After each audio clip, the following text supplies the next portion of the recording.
Assalamualaikum warahmatullahi wabarakatuh. Selamat malam teman-teman semuanya. Perkenalkan, nama saya Muhammad Mustafa Fauzal Mufti dengan NPM 2211011125. Pada kesempatan kali ini, saya bertugas sebagai moderator yang akan membimbing jalannya presentasi pada kali ini.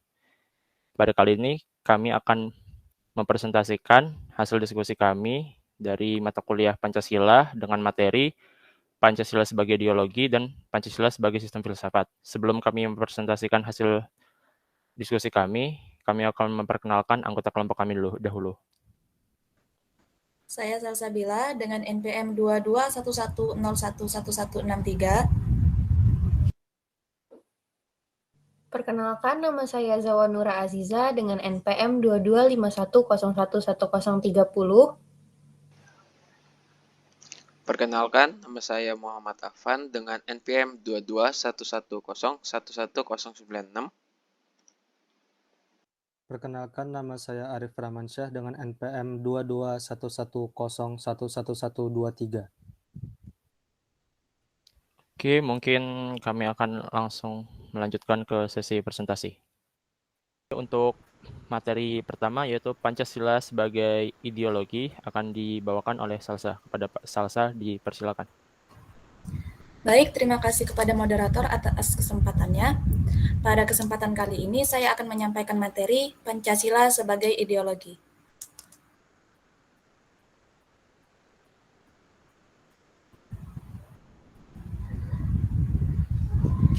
Pertama, pengertian. Pengertian dari Pancasila. Pancasila berasal dari bahasa Sanskerta panca yang berarti 5 dan sila yang berarti dasar. Istilah Pancasila ditemukan di dalam Kitab Negara Kertagama karya Empu Prapanca dan Kitab Sutasoma karya Empu Tantular. Ideologi dapat diartikan sebagai ide, asas, paham, teori, atau landasan yang memberikan arah dan tujuan untuk kelangsungan hidup. Dalam hubungan dengan negara, ideologi diartikan sama dengan Weltanschauung dan filosofis Grundslag, sebagaimana dipakai oleh Insinyur Soekarno dalam pidatonya tentang usulan dasar negara di sidang BPUPKI pertama. Pengertian dari filosofis Grundslag atau Weltanschauung ialah fundamen, filsafat, pemikiran yang sebenar-benarnya untuk kemerdekaan negara. Lanjut. Jika digabungkan, ideologi Pancasila dapat berarti ide, asas, paham, teori, atau landasan yang memberikan arah dan tujuan untuk kelangsungan hidup dengan Pancasila sebagai landasannya. Sementara Pancasila sebagai ideologi negara berarti masyarakat menjadikan Pancasila sebagai pedoman dalam menjalankan kegiatan berbangsa dan bernegara. Pancasila sebagai ideologi terbuka. Pancasila sebagai ideologi terbuka berarti Pancasila bisa menyesuaikan diri menghadapi berbagai zaman tanpa harus mengubah nilai fundamentalnya. Ideologi Pancasila tidak kaku dan tidak tertutup, akan tetapi reformatif, dinamis, dan terbuka. Dengan kata lain, Pancasila bisa hidup di berbagai zaman dan mampu mengatur kondisi dinamika masyarakat yang sering mengalami perubahan. Akan tetapi, keterbukaan ideologi Pancasila bukan berarti mengubah nilai yang ada di dalamnya, melainkan hanya mengembangkan konsep penerapan dari nilai tersebut agar bisa memecahkan masalah di kehidupan masyarakat Indonesia. Nilai yang terkandung. Beberapa nilai yang terkandung di Pancasila sebagai ideologi terbuka ialah sebagai berikut. Pertama, nilai dasar yang mencakup ketuhanan, kemanusiaan, persatuan, kerakyatan, dan keadilan. Kelima hal ini adalah pedoman fundamental yang sifatnya universal, mengandung cita-cita negara dan tujuan yang baik dan benar.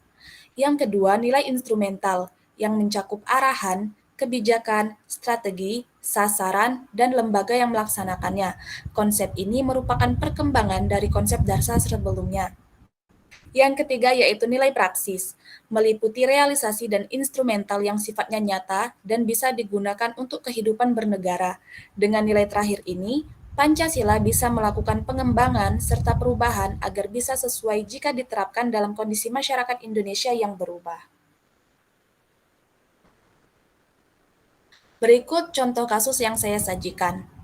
Perempuan korban narkoba curhat ke DPR soal dilecehkan aparat.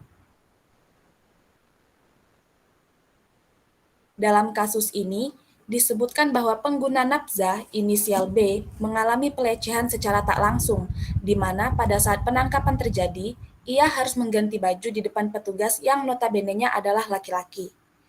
Penangkapan yang dilakukan di depan keluarga, anak saya sendiri, menurut saya tidak manusiawi, dan penangkapan yang tidak dilakukan oleh Polwan, yang mana saya harus mengganti baju di depan mereka, menurut saya tidak adil bagi seorang perempuan pengguna nafsa, katanya.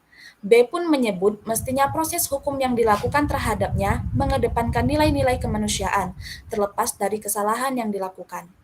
Artinya, ada harga yang harus saya bayar. Trauma saya, trauma keluarga saya, trauma anak-anak saya, dan akhirnya saya menjadi unfit parent atau seorang ibu yang tidak layak untuk mengurus anak-anaknya ketika mengurus proses perceraian. Karena di pengadilan juga ada klausul yang menyatakan bahwa seorang pengguna nafza itu masuk dalam kategori pesakitan yang tidak layak mengurus anaknya, kata B. Menurutnya, Undang-undang narkotika harus memiliki perspektif gender sebab hal itu berdampak pada keluarga dan anak-anak. Diskusi kasus dan solusi. Dalam pemberitaan tersebut sudah jelas dikatakan bahwa penangkapan dengan cara tersebut dinilai tidak adil untuk korban penangkapan serta melanggar nilai-nilai kemanusiaan dan nilai etis. Hal ini tentu saja bertentangan dengan nilai-nilai Pancasila sebagai ideologi negara, terutama nilai di sila kedua, kemanusiaan yang adil dan beradab. Adapun solusi dari kasus ini ialah, seperti usulan dari yang bersangkutan, pembuat kebijakan hendaknya memperhatikan perspektif gender dalam undang-undang tentang narkotika. Proses hukum pun hendaknya tetap mengedepankan nilai-nilai kemanusiaan terlepas dari apa kesalahan yang diperbuat. Aparat penegak hukum atau APH hendaknya profesional saat menjalankan tugasnya dengan tetap memperhatikan nilai etis dan moral yang berlaku di masyarakat. Terakhir, pemerintah juga perlu memberi tindakan tegas terhadap APH yang telah melakukan tindak pelecehan. Sekian presentasi dari saya. Terima kasih. Kembali ke moderator. Oke, terima kasih kepada Salsabila yang telah membawakan materinya dengan baik. Selanjutnya, presentasi akan dilanjutkan oleh Zahwa. Kepada Zahwa, dipersilakan.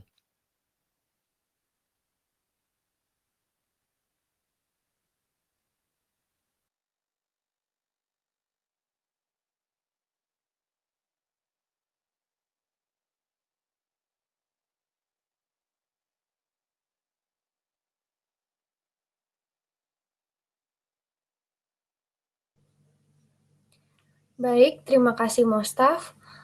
Saya hari ini akan menjelaskan tentang Pancasila sebagai ideologi. Pertama-tama saya akan menjelaskan agenda yang akan saya lakukan pada presentasi kali ini. Yang pertama yaitu pengertian ideologi, yang kedua yaitu pengertian Pancasila sebagai ideologi, yang ketiga yaitu implementasi nilai Pancasila, yang keempat yaitu fungsi Pancasila sebagai ideologi, yang kelima kasus, yang keenam solusi, dan yang ketujuh kesimpulan. Pengertian ideologi. Apa itu ideologi? Secara etimologi, ideologi berasal dari bahasa Yunani yang terdiri atas dua kata, yaitu ide dan logos. Ide yang berarti gagasan, cita-cita, atau konsep, dan logos yang berarti pemikiran. Jadi secara etimologi, ideologi berarti ilmu yang meliputi kajian tentang asal-usul dan hakikat ide atau gagasan. Ideologi sendiri memiliki fungsi yang sangat sentral bagi suatu negara, di mana fungsi dari ideologi sendiri adalah sebagai sesuatu yang memperkuat dan memperdalam identitas rakyatnya. Maka dapat dikatakan bahwa ideologi adalah identitas dari suatu negara. Yang kedua yaitu pengertian Pancasila sebagai ideologi. Secara umum, nilai-nilai yang terkandung di dalam Pancasila menjadi cita-cita normatif di dalam penyelenggaraan negara. Secara luas, visi atau arah dari penyelenggaraan kehidupan berbangsa dan bernegara di Indonesia ialah terwujudnya kehidupan yang menjunjung tinggi ketuhanan, nilai kemanusiaan, kesadaran akan kesatuan, berkerakyatan, serta menjunjung tinggi nilai keadilan. Pancasila sebagai ideologi berarti Pancasila dijadikan sebagai pandangan hidup bagi bangsa Indonesia. Yang ketiga yaitu implementasi nilai Pancasila. Pada sila pertama, setiap rakyat di Indonesia memiliki agama yang berbeda-beda, sehingga setiap rakyat haruslah menghargai perbedaan yang ada sebagai bentuk dari implementasi nilai ketuhanan. Pada sila kedua, nilai kemanusiaan dapat dipraktekkan dengan tindakan tidak melakukan diskriminasi terhadap suku lain yang terdapat di Indonesia.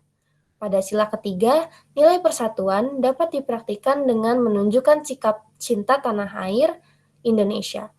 Pada sila keempat, nilai kerakyatan dapat dipraktikkan dengan tindakan menghargai pendapat orang lain ketika mengemukakan pendapat. Pada sila kelima, nilai keadilan dapat dipraktikkan dengan menjaga hak dan kewajiban warga negara. Yang keempat yaitu fungsi Pancasila sebagai ideologi. Sebagai sarana pemersatu masyarakat, sehingga dapat dijadikan prosedur penyelesaian konflik, dapat kita telusuri dari gagasan para pendiri negara Indonesia tentang pentingnya mencari nilai-nilai bersama yang mendapat persatuan berbagai golongan masyarakat di Indonesia. Yang kelima yaitu kasus demo mahasiswa Tangerang. Brigadir NP, anggota Polresta Tangerang, menjalankan tugasnya untuk mengamankan aksi unjuk rasa mahasiswa dalam rangka memperingati HUT ke-389 Kabupaten Tangerang di Tiga Raksa pada Rabu 13 Oktober 2021. Mahasiswa menyampaikan tuntutan untuk Bupati Tangerang Ahmad Zaki Iskandar seperti persoalan limbah perusahaan yang belum juga teratasi di Kabupaten Tangerang. Melencengnya tugas pokok dan fungsi dari relawan COVID-19 serta persoalan infrastruktur di wilayah itu. Aksi demo berakhir ricuh ketika polisi dan para pendemo terlibat aksi saling dorong. Beberapa petugas kepolisian berusaha menangkap para pengunjuk rasa. Terdapat 19 mahasiswa yang diamankan. Namun di dalam video terekam detik-detik bagaimana Brigadir NP menangkap korban dengan mencekik leher sambil menggiring lalu membanting hingga terdengar suara benturan yang cukup keras. Kemudian seorang polisi ikut menendang korban, sehingga setelah dibanting dan ditendang, korban pun mengalami kejang-kejang. Sejumlah aparat kepolisian kemudian berusaha membantu korban. Yang keenam yaitu solusi. Sebuah bentuk tanggung jawab polisi kemudian membawa korban ke Rumah Sakit Harapan Mulia Triraksa untuk mendapatkan perawatan dan pemeriksaan medis. Kejadian tersebut menjadi atensi Kapolda Banten Irjen Pol Rudi Herianto. Rudi memastikan akan menindak dan memberi sanksi berat kepada Brigadir NP sesuai peraturan yang berlaku di internal Polri. Dalam persidangan, Brigadir NP secara sah dan meyakinkan melanggar pasal berlapis dalam peraturan pemerintah nomor 2 tahun 2003 tentang peraturan disiplin anggota Polri. Brigadir NP diberi sanksi terberat secara berlapis, mulai dari penahanan di tempat khusus selama 21 hari, mutasi yang bersifat demosi menjadi Bintara Polresta Tangerang tanpa jabatan, selain itu memberikan teguran tertulis secara administrasi yang akan mengakibatkan Brigadir NP tertunda dalam kenaikan pangkat dan terkendala untuk mengikuti pendidikan selanjutnya. Yang terakhir, kesimpulan, Pancasila sebagai ideologi negara dan bangsa Indonesia yang merupakan pandangan hidup seluruh rakyat Indonesia. Ideologi Pancasila bersifat terbuka, artinya ideologi Pancasila dapat berkontribusi dengan kemajuan zaman dengan tetap berlandaskan ideologi Pancasila atau nilai-nilai Pancasila. Nilai-nilai Pancasila seharusnya bisa mewarnai setiap prosedur penyelesaian konflik yang ada di dalam masyarakat.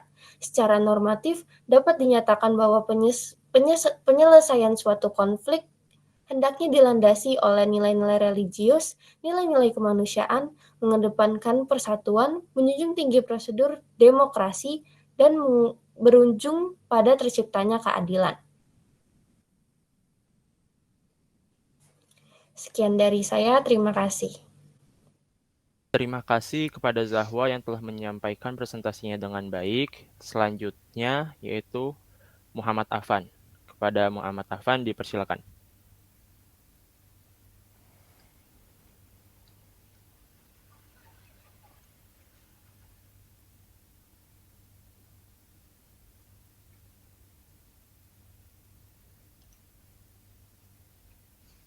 Oke, selanjutnya saya akan melanjutkan tentang Pancasila sebagai ideologi.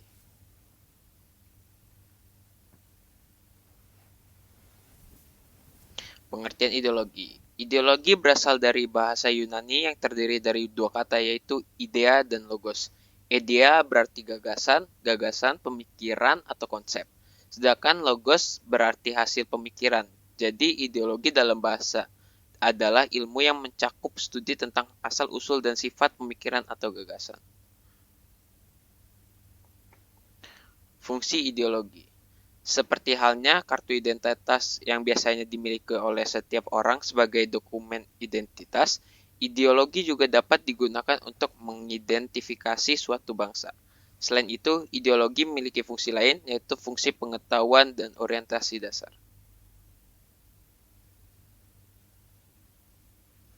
Peran Pancasila sebagai ideologi negara.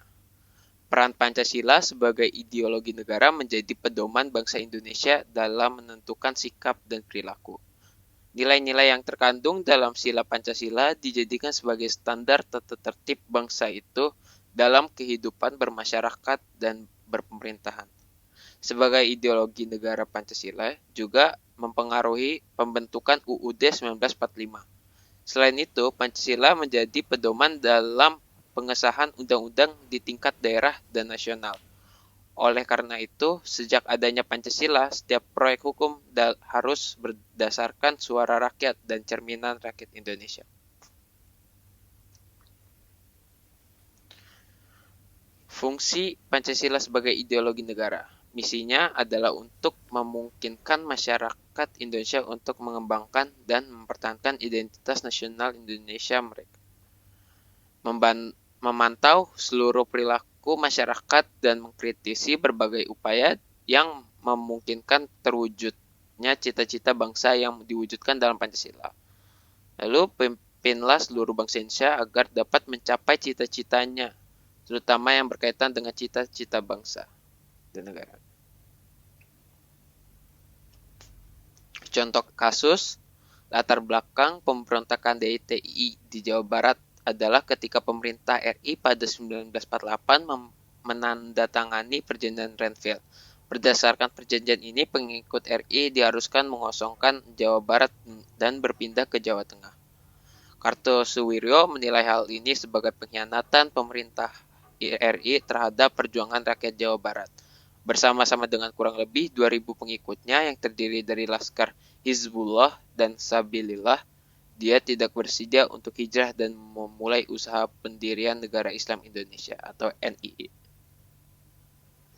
Solusi saya adalah dengan mencegah adanya lagi pemberontakan dengan lebih mengetatkan ormas-ormas di Indonesia dan menangkap para pengkhianat bangsa. Oke, segitu saja presentasi dari saya. Terima kasih.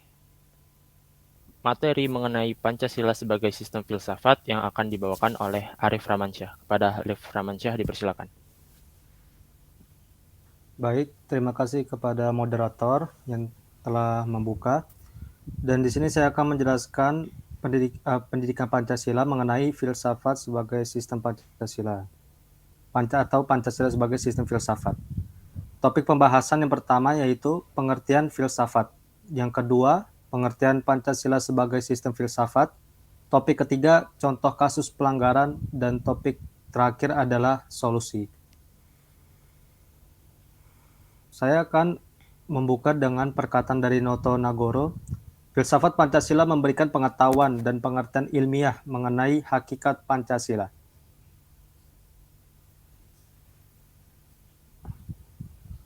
Lalu selanjutnya topik pertama yaitu pengertian filsafat. Filsafat berasal dari bahasa Yunani, yaitu philosophia, yang mana merupakan gabungan dari kata philo dan sophia. Philo berarti cinta dalam arti yang luas, sementara sophia berarti kebijakan atau pandai. Jadi, dapat disebut bahwa filsafat ini adalah keinginan untuk mencapai cita pada kebijakan. Pengertian filsafat secara umum. Banyak ahli mendefinisikan apa itu filsafat. Puja Wijana berpendapat bahwa filsafat adalah sejenis pengetahuan yang berusaha mencari sebab secara sedalam-dalamnya bagi segala sesuatu yang berdasarkan pikiran belaka. Melalui sumber Wikipedia, filsafat adalah ilmu yang mengkaji pertanyaan-pertanyaan umum dan asasi, misalnya pertanyaan-pertanyaan tentang eksistensi, penalaran, nilai-nilai luhur, akal budi, dan bahasa. Topik 2. Pancasila sebagai filsafat. Pancasila sebagai sistem filsafat adalah suatu kesatuan yang saling berkaitan, bahkan saling berkualifikasi antara satu sila dengan sila lainnya, sehingga membentuk suatu struktur yang menyeluruh untuk tujuan tertentu. Pancasila sebagai filsafat juga bahwa Pancasila mengandung pandangan, nilai, dan pemikiran yang dapat menjadi substansi dan isi pembentukan ideologi Pancasila. Pancasila juga dikatakan sebagai sistem filsafat karena Pancasila mengandung pemikiran pendiri negara yang dituangkan dalam suatu sistem yang merupakan cerminan dari nilai-nilai Pancasila yang saling berhubungan dan digunakan sebagai pedoman ataupun pandangan hidup bangsa dalam berbangsa dan bernegara. Dan di sini saya akan menyampaikan contoh kasus pelanggaran Pancasila sebagai sistem filsafat, yaitu tawuran antar pelajar di Sukabumi, Jawa Barat. Sebuah tawuran antar pelajar terjadi pada Kamis 5 Agustus 2021 di wilayah Sukabumi, Jawa Barat. Akibatnya, seorang pelajar tewas. Dikutip dari berbagai sumber, korban tewas adalah pelajar berusia 17 tahun dengan inisial AM. Selain itu, ada 2 pelajar lain yang dikabarkan mengalami luka bacok. Kejadian bermula sekitar pukul 9 malam. Warga melihat puluhan pelajar saling bentrok dan membawa senjata tajam. Suasana juga sangat mencekam. Sementara itu, beberapa pelaku aksi ini terlihat menggunakan seragam sekolah, dan ada pula yang mengenakan pakaian bebas. Solusi. Seorang warga negara Indonesia hendaknya lebih memerhatikan masalah ini, karena masalah ini berkaitan dengan persatuan warga negara Indonesia sebagai bangsa Indonesia. Hal ini juga jelas melanggar salah satu isi sila yang terdapat dalam Pancasila, yaitu sila ketiga, yaitu Persatuan Indonesia. Terlebih oknum yang terlibat dalam peristiwa tersebut merupakan seorang pelajar yang seharusnya mendapatkan pendidikan lebih dari sekolah maupun orang tuanya. Dan hal yang dilakukan jelas merugikan berbagai pihak, terlebih bagi pihak keluarga korban yang tewas dalam kasus tersebut. Maka sudah semestinya pemerintah lebih menekankan pendidikan Pancasila dan sudah semestinya setiap guru memberikan contoh yang baik terhadap murid-muridnya dan memberikan ajaran yang baik terhadap muridnya dan lebih menekankan muridnya untuk beretika yang baik dan benar.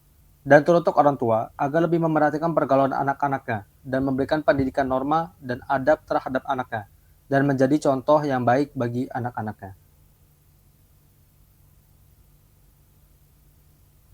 Sekian, terima kasih. Terima kasih Arif yang telah menyampaikan materinya dengan baik. Dan terakhir giliran saya yang akan membawakan materi mengenai Pancasila sebagai sistem filsafat.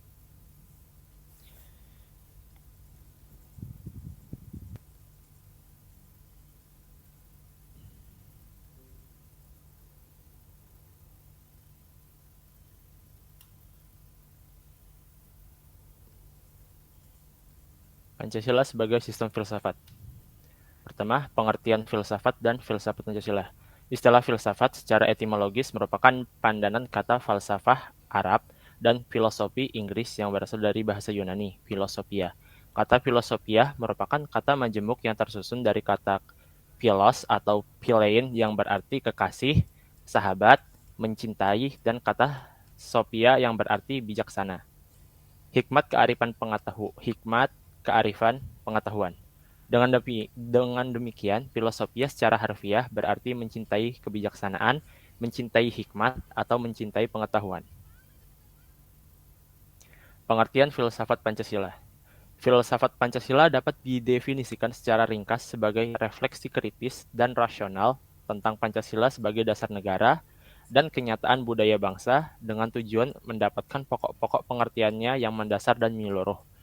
Ini berarti filsafat Pancasila mempunyai fungsi dan peranan sebagai pedoman dan pegangan dalam sikap, tingkah laku, dan perbuatan dalam kehidupan sehari-hari dalam bermasyarakat, berbangsa, dan bernegara bagi bangsa Indonesia. Ciri sistem filsafat. Yang pertama, sila-sila merupakan salah satu kesatuan sistem yang bulat dan utuh. Dengan kata lain, apabila tidak bulat atau utuh atau sila dengan sila yang lainnya terpisah, maka itu bukan Pancasila. Susunan Pancasila dengan suatu sistem yang bulat dan utuh dapat digambarkan sebagai berikut. Sila 1 meliputi mendasari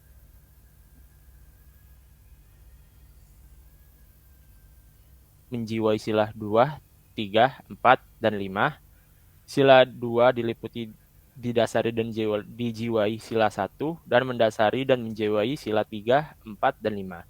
Sila 3 diliputi didasari dijiwai sila 1, sila 2, dan mendasari dan menjiwai sila 4 dan sila 5.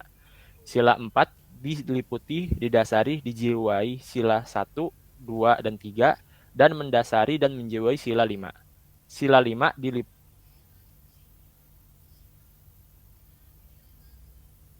didasari dan dijiwai oleh sila 1, 2, 3, dan 4. Landasan filsafat Pancasila. Landasan ontologis Pancasila. Ontologi menurut Aristoteles adalah ilmu yang menyelidiki hakikat sesuatu tentang ada, keberadaan, atau eksistensi yang disamakan artinya dengan metafisika. Landasan ontologis Pancasila artinya sebuah pemikiran filosofis atas hakikat dan raison d'être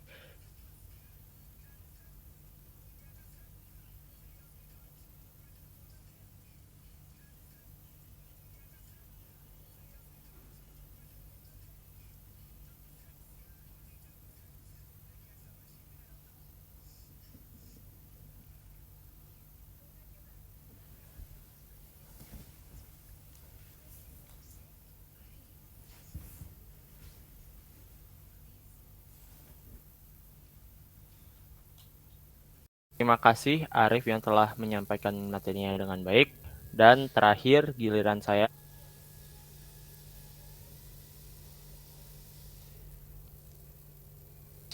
Yang memiliki hakikat mutlak yaitu monopluris atau monodualis.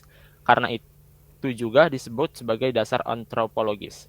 Subjek pendukung pokok dari sila-sila Pancasila adalah manusia. Selanjutnya, landasan epistemologis Pancasila. Epistemologi adalah cabang filsafat yang memiliki asal, syarat, susunan, metode, dan validitas ilmu pengetahuan. Epistemologi meneliti sumber pengetahuan, proses dan syarat terjadinya pengetahuan, batas, dan validitas ilmu pengetahuan. Landasan epistemologis Pancasila artinya nilai-nilai Pancasila digali dari pengalaman empiris bangsa Indonesia, kemudian disintesiskan menjadi sebuah pandangan yang komprehensif tentang kehidupan bermasyarakat, berbangsa, dan bernegara. Penjabaran sila-sila Pancasila secara epistemologis dapat diuraikan sebagai berikut. Pertama, sila ketuhanan yang Maha Esa digali dari pengalaman kehidupan beragama bangsa Indonesia sejak dahulu sampai sekarang. Sila kedua, kemanusiaan yang adil dan beradab digali dari pengalaman atas kesadaran masyarakat Indonesia yang ditindas oleh penjajah selama berabad-abad.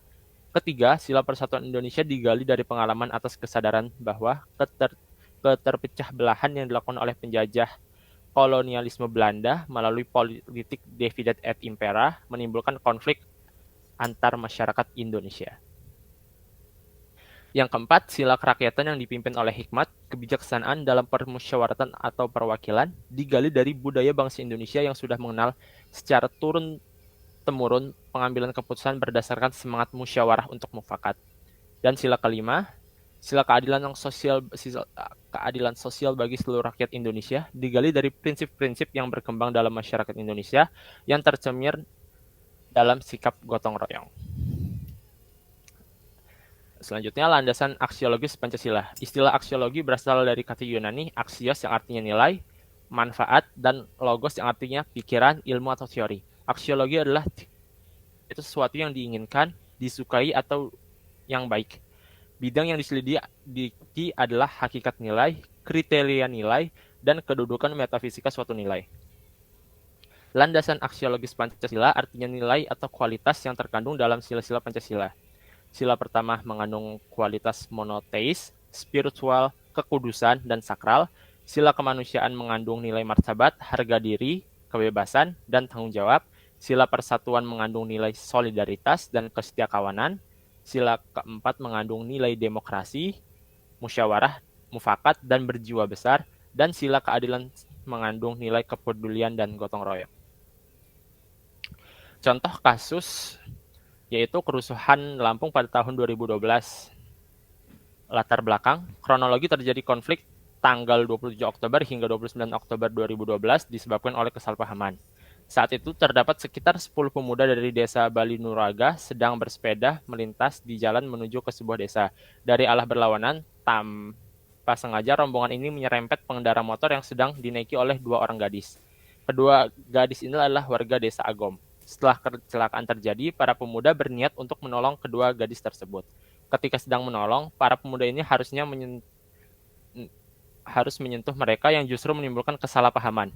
Warga lain yang melihat kejadian tersebut beranggapan bahwa pemuda ini sedang melecehkan kedua gadis itu. Kronologi terjadinya bentrok, yaitu buntut dari kesalahpahaman tersebut, warga Bali Nuraga didatangi sekitar 50 orang dari desa Agom dengan membawa senjata tajam. Bentrok terjadi pada Sabtu malam, 27 Oktober 2012. Sebanyak lebih dari 500 orang warga desa Agom menyerang pemukiman warga suku Bali di desa Bali Nuraga. Kemudian, bentrok terakhir terjadi pada 29 Oktober 2012, pukul 14.00 WIB. Masa desa Agom berhasil memasuki desa Bali Nuraga dengan menyusup melalui kebun dan sawah. Setelah itu, masa suku Lampung segera melakukan penyerangan. Mereka membakar sejumlah rumah warga desa Agom.